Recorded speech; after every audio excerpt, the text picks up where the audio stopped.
Welcome to the second video in our virtual Grand Round series here at Teachers College, Columbia University.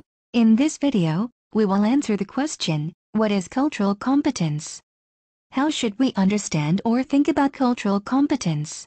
Cultural competence has been defined by many professionals and organizations. Cultural competence was defined by Cohen and Good in 1999 as an awareness of self and one's own value systems, and an understanding of culture and its role as a factor in health and healthcare.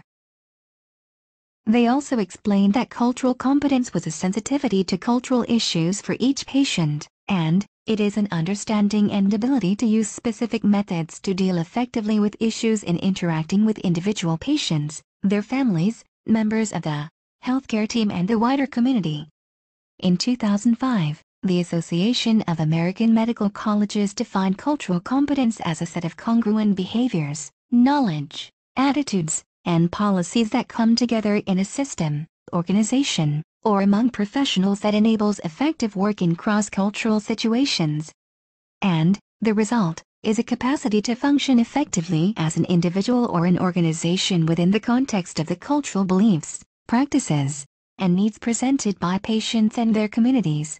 Furthermore, they stressed that cultural competence enables effective work in cross-cultural situations. In 2005, Betancourt, Green, Carollo, and Park explained how the Institute of Medicine has recommended that cross-cultural curricula be part of the training of clinicians from the undergraduate level through continuing medical education, CME. And they went on to state that, collectively, these developments provide hope that the new drive for cultural competence is evolving from a marginal to a mainstream healthcare policy issue and as a potential strategy to improve quality and address disparities. Betancourt, Green, Carollo and Park also said that cultural competence was a strategy to improve quality and eliminate racial ethnic disparities in healthcare.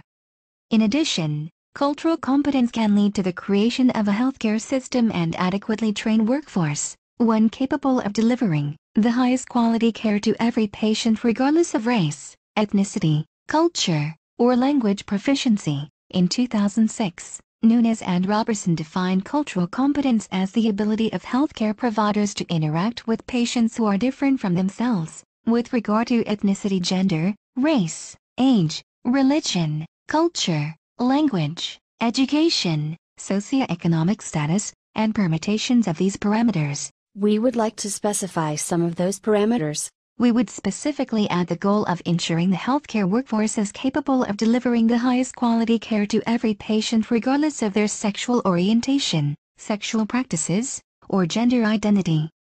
Or, the highest quality care to the LGBT and MSM cultural groups. And, not to be forgotten, are people with disabilities, or those with particular spiritual practices, or members of particular immigrant groups. Some approaches to training healthcare providers in becoming culturally competent have left out the LGBT and MSM populations. This is why we felt creating this website and the virtual Grand Round series was so very important. Now that we have an idea about what we mean by cultural competence, the training can begin.